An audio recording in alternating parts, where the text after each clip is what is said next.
Hola, soy el Dr. Nicolás Arriaza y les doy la bienvenida al tema de esta semana, que corresponde a monitorización de la profundidad anestésica. Históricamente, el N-Tidal de halogenado se ha utilizado para fijar un nivel aceptable de anestesia. Hay que tener en cuenta que estos valores no son específicos de inconsciencia y involucran una serie de fenómenos que ocurren durante la anestesia. Estos son hipnosis, inmovilidad, analgesia y estabilidad neurovegetativa. A partir de la década de los 90 comienza un creciente desarrollo de monitores en base al análisis de electroencefalograma con el fin de medir el efecto de los hipnóticos en el cerebro. Es válido preguntarse de cómo podemos asegurar la inconsciencia, dando dosis anestésicas adecuadas y teniendo los mínimos efectos adversos. Esto respetando la variabilidad interindividual de los pacientes respecto a edad, patologías concomitantes y reserva funcional. En un paciente sin bloqueo neuromuscular podemos graficar la relación entre concentración anestésica y respuesta clínica.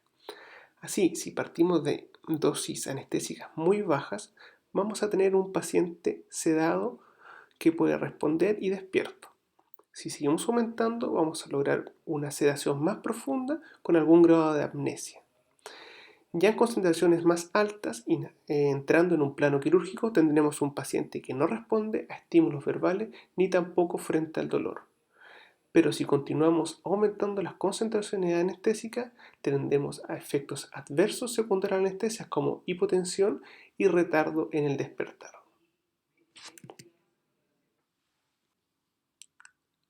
En la práctica anestésica existe una variedad de estrategias con el fin de evaluar la profundidad anestésica. Entre ellas tenemos la evaluación clínica, donde mediremos movimientos y reflejos autonómicos en relación a los estímulos quirúrgicos. También tenemos la clásica medición del N-Tidal de halogenados. A lo anterior se suman técnicas más sofisticadas que se basan en la monitorización de la función cerebral. Entre estas tenemos los potenciales evocados auditivos, electroencefalograma sin procesar y la monitorización basada en electroencefalograma procesado, donde se obtienen diferentes índices que se relacionan con planos anestésicos.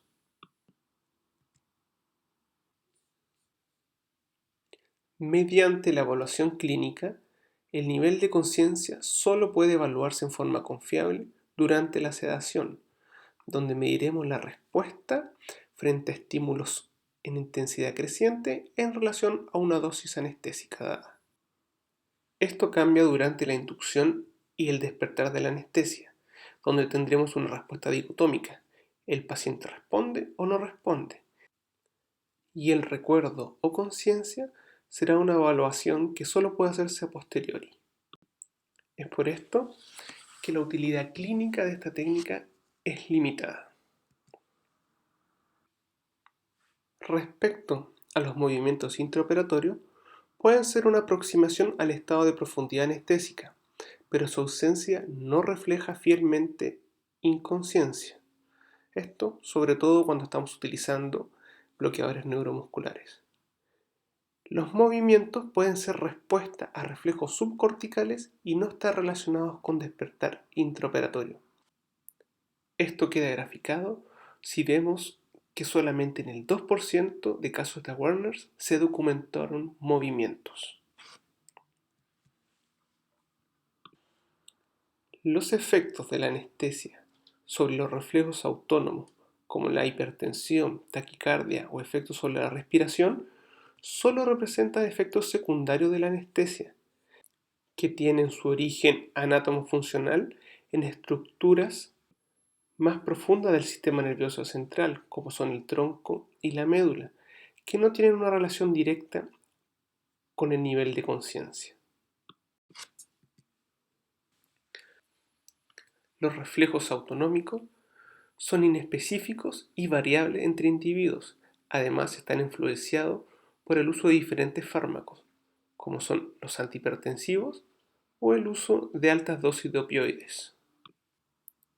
que si bien son muy eficientes en controlar los reflejos autonómicos, tienen bajo poder de producir amnesia o hipnosis. Por tal razón, los reflejos autonómicos solamente son un parámetro sustitutivo frente a la inexistencia de otra monitorización más específica. Tenemos que tener en cuenta que en solo el 10% de los casos de Werner se presentó hipertensión y solo en un 7% se vio taquicardia.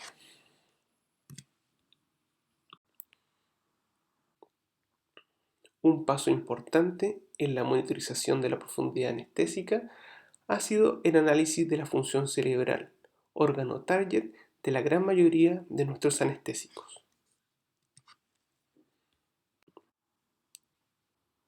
El primero de estos, y piedra angular de los monitores de función cerebral, es el electroencefalograma, que mide en forma continua la actividad eléctrica espontánea de la corteza cerebral en el cuero cabelludo. Las ondas registradas son la sumatoria de potenciales eléctricos extracelulares de neuronas piramidales de la corteza. Además, debido a la rica interconectividad que existe con estructuras más profundas, estas ondas representan cambios producidos por señales provenientes de estructuras como el tálamo y formación reticular. La frecuencia clásica del electroencefalograma va en rangos de 0,5 a 30 Hz, oscilaciones por segundo. La evaluación del electroencefalograma se basa principalmente en el análisis de la frecuencia y sus bandas.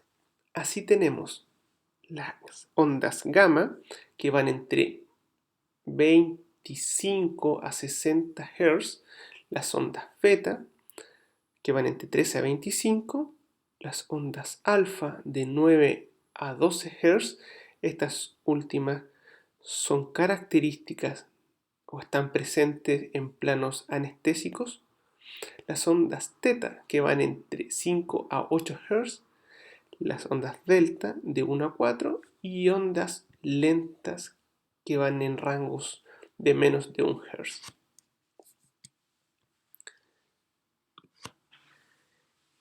Hace ya casi 80 años, Gibbs demostró que se producen cambios sistemáticos en el electroencefalograma y en el nivel de excitación neuronal en relación a dosis crecientes de éter o pentobarbital.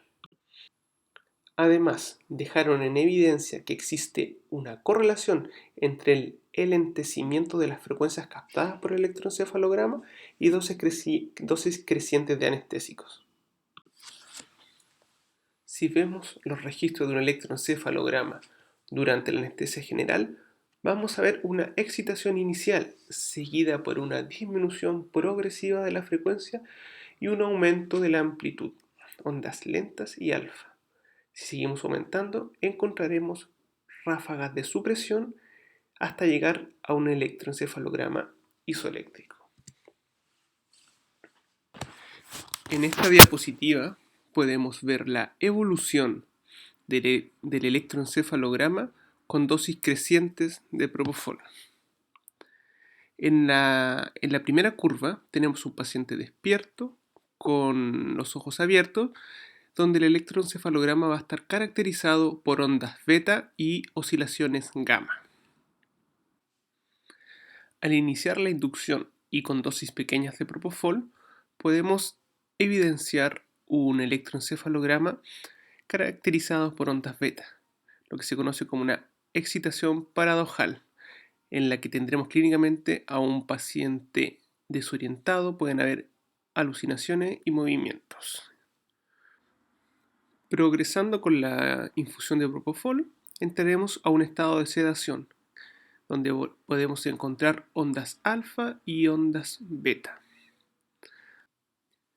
El siguiente plano corresponde al plano quirúrgico, donde se encuentra la mayoría de nuestros pacientes en etapas de mantención anestésica. Acá encontraremos ondas alfa y ondas lentas. Luego, con dosis ya elevadas de propofol, entraremos o nos acercaremos a un electroencefalograma isoeléctrico, pero en el que aparecen ráfagas de alta amplitud. Esto es lo que se conoce como ráfagas de supresión y las podemos encontrar en pacientes bajo anestesia profunda o en algunos procesos patológicos como isquemia cerebral, hipotermia o daño cerebral importante. Si seguimos aumentando las concentraciones, terminaremos en un electroencefalograma plano o isoeléctrico. ¿Cuáles son los limitantes del uso del electroencefalograma? Bueno, el electroencefalograma solo refleja la actividad de las capas superficiales de la corteza y a lo sumo los cambios frente a estímulos provenientes de zonas profundas. Aún así, solo representa una pequeña parte de las neuronas activas. Otro punto importante es que las señales deben ser amplificadas antes de ser analizadas. Esto las hace susceptibles a artefactos. Además, dentro del pabellón existen numerosas fuentes de artefactos, como la actividad eléctrica externa y los movimientos del paciente. Respecto a este último punto, es importante señalar que existe una superposición entre las señales de alta frecuencia de electroencefalograma y la electromiografía. Por tal razón, al aumentar la actividad muscular, esta podría sensarse y confundirse con actividad eléctrica de alta frecuencia proveniente del cerebro. Como dijimos anteriormente, a finales de la década de los 90, comienza el desarrollo de monitores basados en electroencefalograma, pero esta vez procesados, donde se calcularon índices que se correlacionaban con anestesia. Estos índices pueden derivarse del análisis de señales provenientes del electroencefalograma o de potenciales evocados auditivos. Se analizan mediante algoritmos patentados para calcular un número adimensional que refleja los componentes sedantes o hipnóticos de la anestesia. La mayoría de estos índices van en rango de 0 a 100, donde 0 representa una anestesia muy profunda y 100 representa la vigilia. Si bien estos monitores pueden basarse en potenciales evocados auditivos, los más famosos en el comercio son los provenientes del análisis de electroencefalograma. Así tenemos el índice biespectral, tenemos el SETline, que calcula un índice de estado paciente, tenemos el narcotrend y tenemos la entropía. No hay que olvidar que estos índices siguen un enfoque probabilístico, es decir, el número del índice refleja la probabilidad de estar a un nivel específico de anestesia. En este diagrama podemos ver cómo se construyen estos índices. Partimos de un electroencefalograma o una señal de un potencial evocado auditivo. Estas señales son grabadas para ser luego procesadas. Estos resultados son comparados con observaciones clínicas que en el caso del índice biespectral correspondieron a 5.000 pacientes y se crea un índice probabilístico. Si bien la forma exacta en que se construyen estos índices es desconocida, para el índice biespectral se sabe que se basa en 4 subcomponentes principales. 3 de estos provienen del análisis de la frecuencia, donde tendremos el análisis espectral con la potencia espectral y el ratio beta, y el análisis biespectral, donde obtendremos la sincronización rápida y lenta. El cuarto subcomponente proviene del análisis del tiempo y corresponde a la tasa de supresión.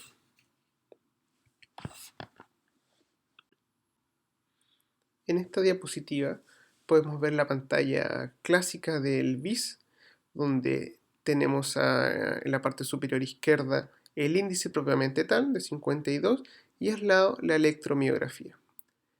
Quiero que se fijen ahí en la electromiografía que esta barra está parcialmente llena y es importante considerar porque el tono muscular de la frente puede aumentar el valor del BIS.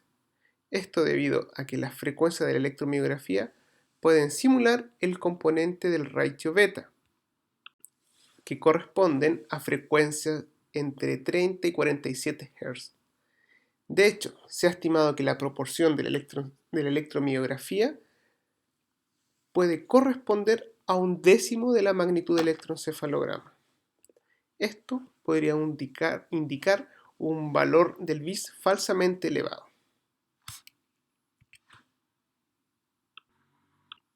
Si bien existe una buena correlación entre el valor bajo del BIS y la probabilidad de inconsciencia con los anestésicos agonistas GABA, llámese propofol y halogenados, esta puede ser confusa con otros anestésicos con mecanismos de acción diferentes. Esto lo podemos ver en la práctica clínica. Por ejemplo, al usar ketamina va a desencadenar ondas de alta frecuencia y tendremos a un paciente inconsciente, pero eventualmente con índice BIS alto. En el caso del óxido nitroso, esto aumenta la amplitud de frecuencias altas y disminuye la amplitud de las frecuencias bajas, pero su efecto en el BIS es escaso. Otro ejemplo lo constituye la sedación con dexmedetomidina, la que producirá un predominio de ondas de baja frecuencia. Esto se traducirá en un valor de BIS bajo, que habitualmente se correlacionan con inconsciencia y estados y planos anestésicos quirúrgicos. Pero con dexmedetomidina el paciente puede ser despertado fácilmente. Para poder corregir las imprecisiones que se producen con estos índices, es preciso entender los cambios en el electroencefalograma de forma farmacoespecífica, entendiendo que los diferentes anestésicos actúan en distintos receptores y tienen distintos mecanismos de acción en los circuitos nerviosos. Esto es válido para fármacos de uso común en anestesia, como son los agonistas GABA, donde tenemos propofol y halogenado, los antagonistas NMDA, como la ketamina, y los agonistas alfa 2. Todos estos fármacos producirán distintos patrones de actividad cerebral que serán fácilmente reconocibles en el electroencefalograma sin procesar o en un espectrograma. Con el fin de hacer más fácil la interpretación de un electroencefalograma sin procesar, esta imagen o estos datos son procesados de cierta forma para formar el espectrograma. Partimos del espectro, que es un segmento del electroencefalograma. Este se descompone en diferentes rangos de señales. Como podemos ver en este esquema, de una onda sin procesar se sacaron dos rangos de frecuencia. Una que va de 8 a 12 Hz y una que va de 0,1 a 1 Hz. Luego, estos diferentes rangos de frecuencia se representan en un gráfico donde las partes más altas de la curva representan los rangos de frecuencia que tienen mayor poder o están más presentes en la onda de electroencefalograma. Como podemos ver acá, en este caso las que tienen mayor poder o las que más se representan son las ondas de baja frecuencia, las que van de 0 a 1 Hz, y las ondas de rango intermedio que van de 8 a 12.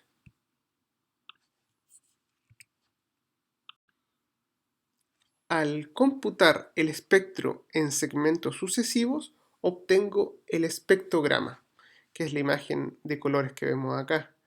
Cuando este espectrograma se representa en 3D, se llama matriz espectral comprimida. Y cuando se hace en 2D, la conocemos como matriz de densidad espectral.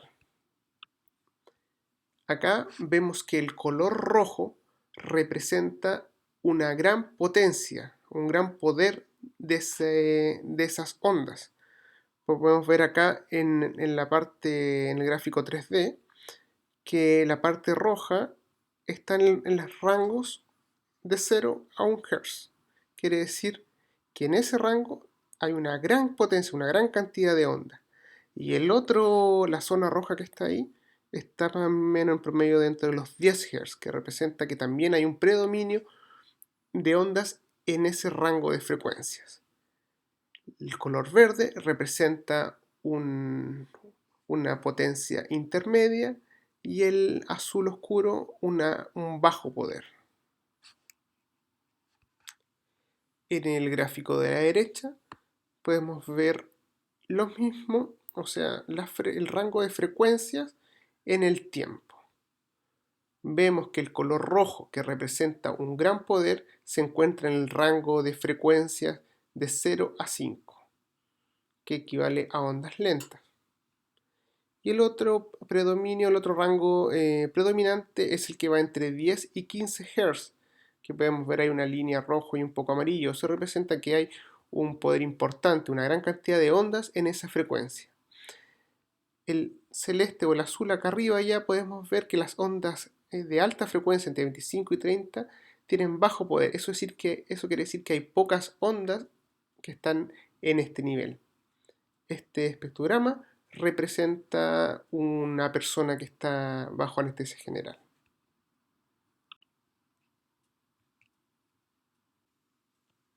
Aunque el registro electroencefalográfico sin procesar para diferentes anestésicos puede ser parecido, los espectrogramas ponen en claro que cada anestésico tiene un patrón distintivo.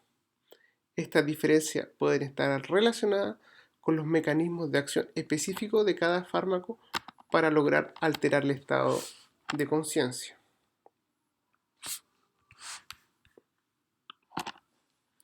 Por ejemplo, para el caso de Propofol, que actúa principalmente en los receptores GABAérgicos, diseminados tanto en el encéfalo como en la médula espinal, va a producir una potenciación de la inhibición de los circuitos nerviosos.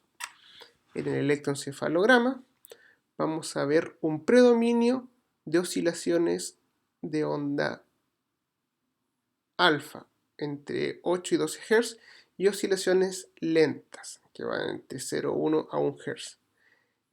¿Cómo lo vamos a ver en el espectrograma? En el tiempo entre los 20 y los 80 minutos vemos que las frecuencias predominantes, representadas con color rojo, están abajo. Ondas lentas, que pueden ser ondas teta y oscilaciones lentas, y las ondas alfa, que van entre 8 y 12. Ese es el predominio que existe con la anestesia con Propofol.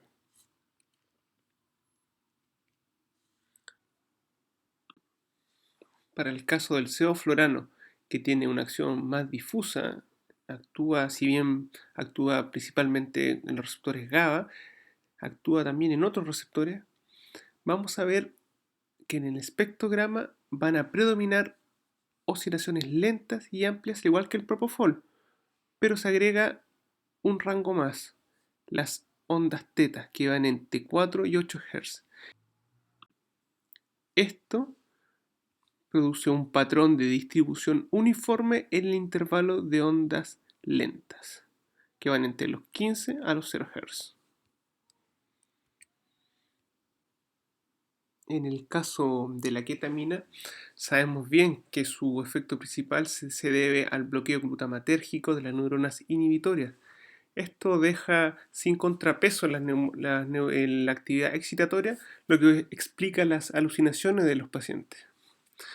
¿Cómo va a ser el espectrograma?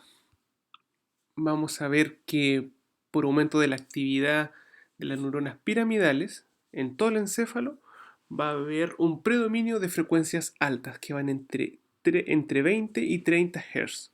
Entonces, vamos a ver que si bien hay un predominio de ondas bajas acá, de ondas lentas, perdón, Hay otro predominio que va en el rango de los 30 Hz, que está aquí una línea roja tenue, que esto es bastante diferente a lo que veíamos en el Propofol, donde había el predominio estaba en el rango de aproximadamente entre 8 y 10 Hz.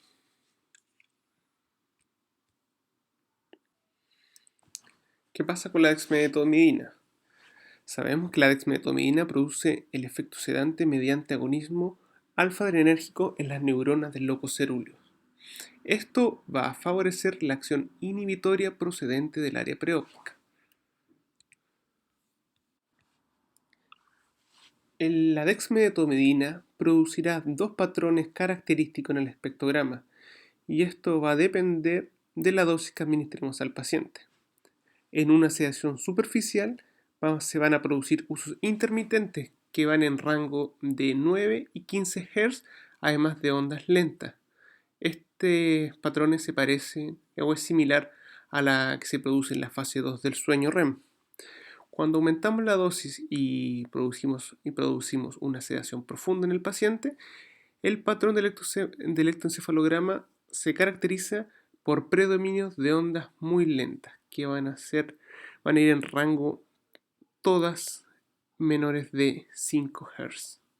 Y lo podemos ver acá abajo, donde en rojo vemos una alta concentración, una alta potencia de ondas en esta frecuencia.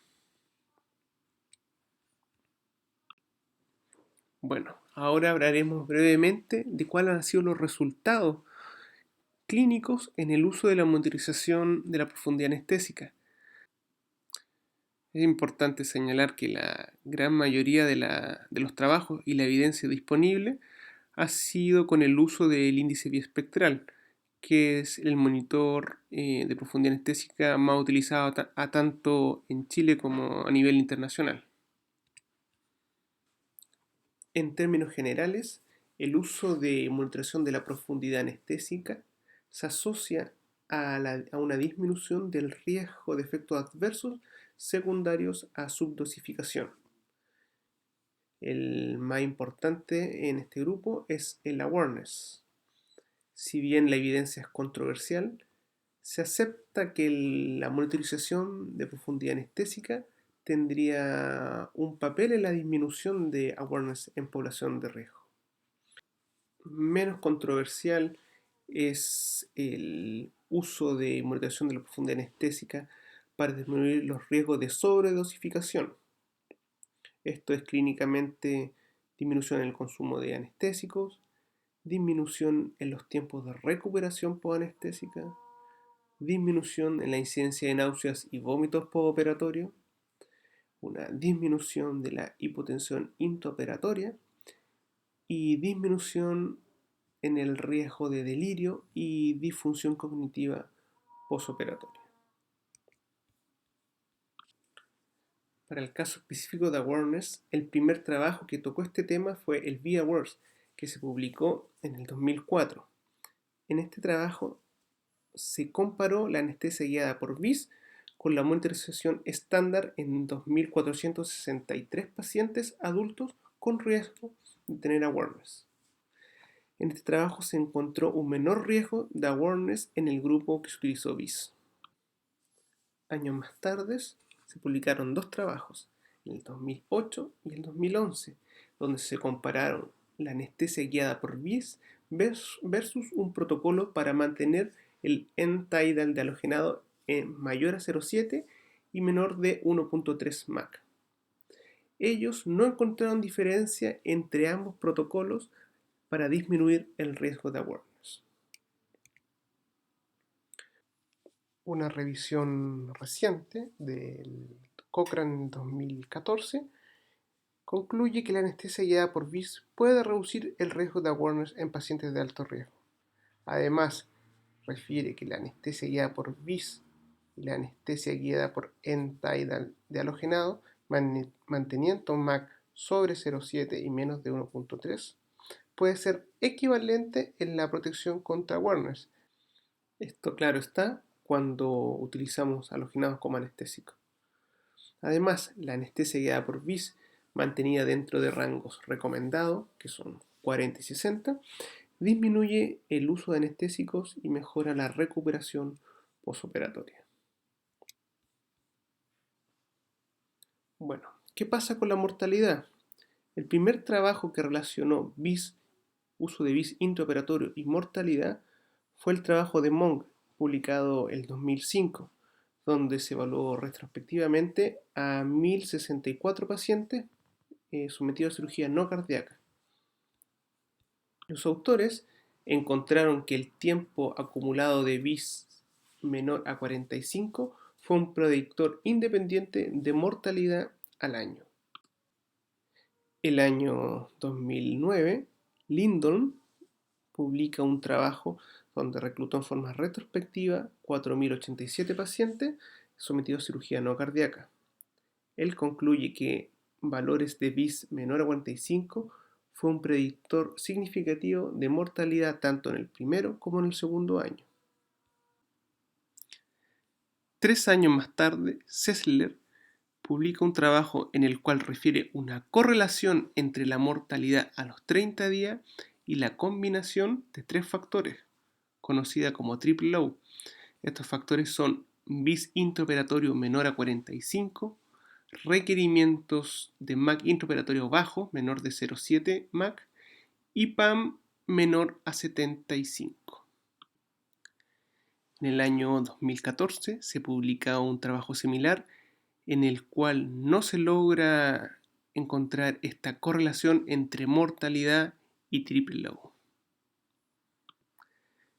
Quizás la interpretación más adecuada parece ser que el BIS bajo, más que ser un marcador de mortalidad por sí solo, es un marcador de un grupo de pacientes, los cuales son más sensibles y poseen una baja reserva funcional, en los cuales debemos dar o tener mayor precaución y ser más fino en la titulación anestésica.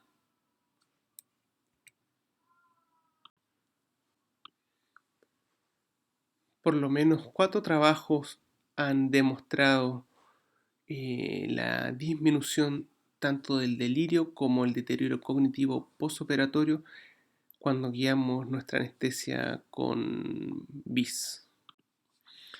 Acá les muestro el trabajo de Matthew, quien evaluó la relación de anestesia guiada por BIS y la incidencia de delirio y deterioro cognitivo postoperatorio. Él concluyó que la anestesia guiada por BIS disminuye el riesgo tanto de deterioro cognitivo postoperatorio como de delirio a los 3 meses.